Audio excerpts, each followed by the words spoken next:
मुझे पसंद आ जाए, मैं बिना पैसा देके उसे खरीद लूं। अगर मेरी घर में हर महीने 10,000 रुपए का खर्चा है और आने वाले महीने में एक शादी आने वाली है, मुझे परिवार के लिए 20,000 के कपड़े बनवाने हैं, तो 20,000 में अगले महीने कमा लूं। यानी अपना चेक मैं खुद लिखूं, जिस महीने जितना पैसा कमाना है उतना पैसा मैं कमा लूं। उसे कहते हैं आर्थिक स्वतंत्रता, फाइनेंशियल फ्रीडम।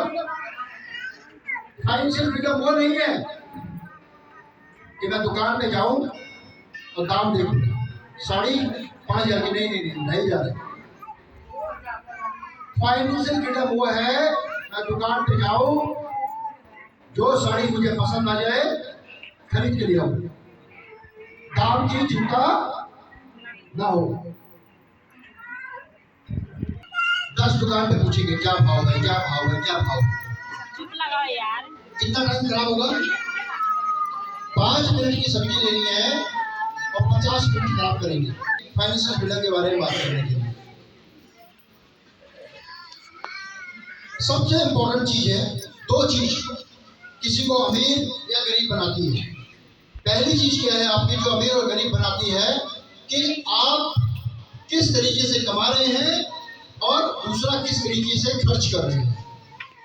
कितना पैसा आ रहा है और खर्चा कितना है, आमदनी कितनी है और खर्चा कितना है। ये 2 चीजों पे ध्यान रखना है। हेलो हेलो, बहुत मशहूर इन्वेस्टर है वॉरेन बफेट। 11 साल की आयु में ही इन्होंने कुछ पैसों से ही पैसा लगाना शुरू किया। आज के डेट में सबसे दुनिया के अमीर आदमियों में जाने जाते हैं। इनका क्या मानना है खर्चे के लिए?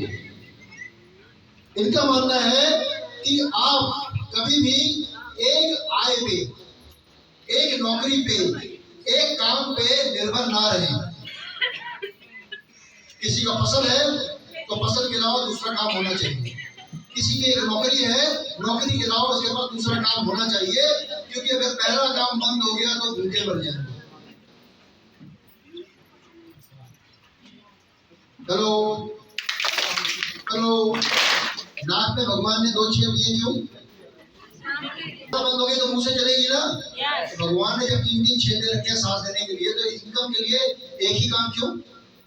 सोचने वाली बात। साथ में हमें वो सामान नहीं खरीदना चाहिए जिसकी हमें जरूरत नहीं है। अक्सर हम क्या करते हैं, भाग बैठने में जाते हैं, 2 लो 1 फ्री। सामान एक की जरूरत है, हम 2 लोगे, डबल खर्चा करेंगे, 1 फ्री आएगा। ये आदत बहुत घातक है, लालच घातक है। क्योंकि मेरा एक दोस्त था, उसकी आदत थी, वो मॉल में जाता, जहां ऑफर दिखती उस चीज की उसे जरूरत नहीं थी तो भी खरीद लेता, और खरीदने के बाद घर में लाके रख देता। एक उसका बड़ा सा कमरा पैक सामान से, नए सामान से भरा रहता था। अचानक उसके काम में कोई दिक्कत आई, और काम में जब दिक्कत आई उसके, तो उसको अपने घर का सोना बेचना पड़ा जो अपनी बेटी की शादी के लिए इकट्ठा किया। इसका मतलब क्या है? अगर आज हमें जिस चीज की जरूरत नहीं है उसे हम खरीद रहे हैं, आने वाले समय में जो हमारी सबसे कीमती चीज होगी वो हमें बेचनी पड़ जाएगी। समझना बहुत जरूरी है, सेविंग करना बहुत जरूरी है। नेवर, हमें कभी भी नदी की गहराई दोनों पैर डाल के नहीं चेक करनी चाहिए। दोनों पैर डालोगे तो डूब जाओगे, पता चला 100 फुट गहरी है। हम कैसे करते हैं, नदी में जब जाते हैं तो क्या करते हैं, पहले किनारे हाँ एक पैर लगाया, हाँ ठीक है, फिर दूसरा पैर, हाँ ठीक है, समझिए। अगर एक ही काम पे सवार रहेंगे कभी भी डूब जाएंगे, कभी भी गिर जाएंगे। समझ रहे हैं ना? कौन बता रहा है? दुनिया का सबसे अमीर आदमी, मैं नहीं बता रहा, जिसने पैसा कमाया, जिसके आगे दुनिया सलाम करती है, बड़े बड़े बिजनेसमैन सलाम करते हैं, ये पैसा लगाना बिजनेस में। 11 साल की उम्र से इसने कमाई शुरू कर दी। सभी पैसा एक ही जगह पर नहीं लगाना चाहिए। कुछ लोग शेयर मार्केट में सारा पैसा लगा देते हैं, कुछ लोग कहते हैं जमीन ही खरीद लेते सारी और कुछ नहीं करते, कुछ लोग कहते हैं चलो मकान वकान खरीद लेते हैं, कुछ लोग क्या कहते हैं चलो गाड़ी ले लेते हैं, गाड़ी डाल देंगे, गाड़ी से काम चलाएंगे, खूब टैक्सी भी चलाएंगे। अगर हम सारे अंडे एक ट्रे में रख दें और वो ट्रे गिर जाए तो क्या होगा? सारे अंडे अगर हम एक ट्रे में रखेंगे, अगर वो ट्रे गिर गई तो क्या होगा? सारे अंडे फूट जाएंगे। तो हमें क्या करना चाहिए? अंडों को अलग अलग जगह में रखना चाहिए। अगर छोटी वाली ट्रे गिरेगी तो 2 या 3 अंडे फूटेंगे, बाकी बच जाएंगे। तो हमें अपना पैसा अलग अलग जगह पे इन्वेस्ट करना चाहिए। यानी जिनका इनकम अच्छा आ रहा है वो अपने पैसे को उड़ाए नहीं, उसको इन्वेस्ट करें, अलग अलग कामों में लगे। पैसा को पैसा कमाने में लगे, हवा में नहीं उड़ने लगे। देखिए आपको डीएक्शन इतना पैसा देने वाला है, इतना पैसा देने वाला है, ये सिचुएशन आपको समझ में आएगी आज अगर सीख लेंगे। साथ साथ हमेशा ध्यान रखिए, ईमानदारी सबसे महंगा गिफ्ट है। ईमानदार बने रहिए कंपनी के प्रति, प्रोडक्ट के प्रति। और हमेशा कुछ लोग आएंगे आपके पास, अच्छा रातों चाव डीएक्शन का तो रातों चाव इतना महंगा है, हमारा सस्ता है, राइट? हमारे साथ जुड़ जाइए। 10 रुपए का हम बेच रहे हैं, डीएक्शन तो 100 रुपए का बेच रहा है, महंगा है। तो ये सोचिए हर चीज का डुप्लीकेट मार्केट में मौजूद है। BMW का डुप्लीकेट क्या है? BYD। और BYD BMW से भी 4 गुना गाड़ी बेचती है।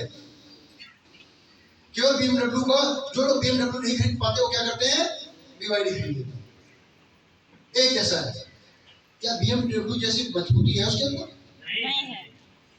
अगर इसकी दीवार पे अगर BMW टक्कर मारेगी, दीवार तोड़ते हुए यहाँ तक आ जाएगी और आदमी को खरोच नहीं रहेगी। BYD मारेगी तो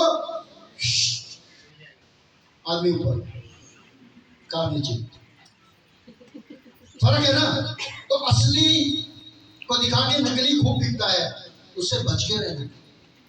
चीप लोगों से, यानी जो 2 पैसे के लालच में आपको बदलाने की कोशिश करते हैं, उनसे बच के रहना। विश्वास करना है सिस्टम में, विश्वास करना है अपने अपलाइन में, विश्वास करना है अपने आप पे कि हमें ईमानदार रहना है। दर दर कुत्ता भटके, दूर दूर करे हैं लोग। जो एक दर पे बंधा रहे तो दूर दूर करे ना कोई। एक गली का कुत्ता है, इधर उधर भाग रहा है, लोग डंडा मारेंगे, पत्थर मारेंगे। अगर उसी कुत्ते के गले में पट्टा बांध के घर के बाहर खड़ा कर दिया जाए, लोग उससे डरेंगे। तो इधर उधर मेंढक की तरह जंप लगाने वाले लोगों से बच के रहिए। सही नाव में बैठे हैं, सही जगह बैठे हैं, धैर्य रखिए, आगे बढ़ेंगे।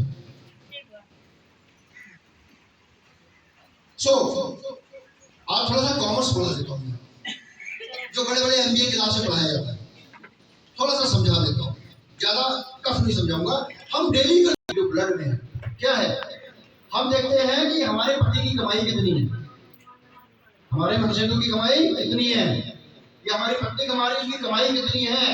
साथ में देखते हैं कि घर का खर्च कितने में चलेगा, बिजली का बिल हो गया, पानी का बिल अगर आता होगा तो हो गया, हाँ, साथ में घर का राशन लाना है, ये सब देखते हैं ना। आमदनी यानी मुझे कितना पैसा आ रहा है और हमारा घर का खर्चा कितने में चलाना है, ये करते हैं कि नहीं करते? हेलो, करते हैं ना? तो यही तो पढ़ाई बड़े बड़े लोग कर रहे हैं और आप तो बिना डिग्री भी कर रहे हो। सोचो कितने पढ़े लिखे हो गए, समझदार हो गए ना, क्योंकि हम डेली कर रहे हैं। तो साथ साथ हम देखते हैं कि इनकम कितना है, खर्चा कितना है और हमारे पास संपत्ति कितनी है। और लाइबिलिटी कितनी है। बहुत सारे लोग हम आएंगे जाएंगे, पेट्रोल लगाएंगे, कमाएंगे कुछ नहीं उसके लिए। अगर वही 1 लाख रुपए, यहाँ तो 1 लाख रुपए तो कुछ भी नहीं है, 10 लाख रुपए में मैंने 3 बाइक ले ली। मेरे दोस्त के पास 10 लाख रुपए थे, उसने 3 बाइक ले ली। और एक के पास 50 लाख रुपए थे, उसने कार ले ली। वो एक पुरानी बाइक उसके पास पहले से थी। अब जिसके पास 50 लाख रुपए थे, वो कार में महीने में एक बार निकलता था। क्यों? कि पेट्रोल खाती है। वो कार खड़ी थी, 50 लाख की कार खड़ी थी। जिसके पास, दोस्त के पास 10 लाख रुपए थे, उसने 3 बाइक ली। एक बाइक में वो ऑफिस जाता था और 2 बाइक उसने पठाव में चला दी। अब वो ऑफिस में बैठा हुआ है, उसकी 2 बाइक रोड पे दौड़ रही है, पैसा कमा रही है। अब बताइए समझदार कौन हुआ? कौन हुआ? बाइक वाला। कार वाला हुआ? कार धीरे धीरे 1 साल पुरानी, 2 साल पुरानी, 10 साल पुरानी, 0 पैसा। अब उस जिस दोस्त ने 10 लाख में 3 बाइक ली थी, उसने 3 बाइक से 20 बाइक बना ली और रोज उसे 20,000 का इनकम आ रहा है, हर बाइक से 1,000। तो समझदार कौन हुआ? तो किसको बाइक वाला बनना है, किसको कार वाला बनना है, ये फैसला खुद करना है।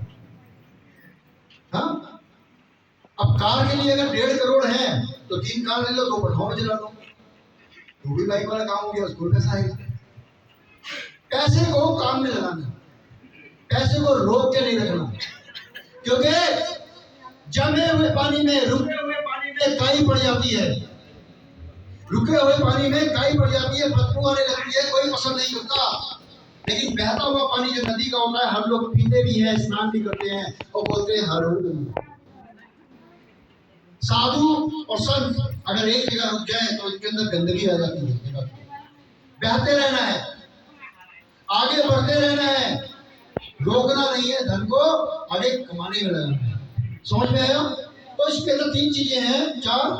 अब ये समझ में आ गया आपका, इनकम, खर्चा, हमारी संपत्ति क्या है, और हमारे लिए लायबिलिटी, यानी कि जो हमसे पैसा लगाने पे भी ऊपर से पैसा लगाएंगे।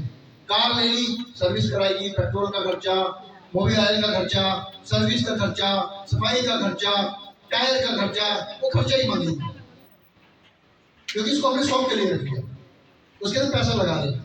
लेकिन अगर मकान ले लिया, एक एक्स्ट्रा किराए पे चला दिया, हर महीने किराया आएगा,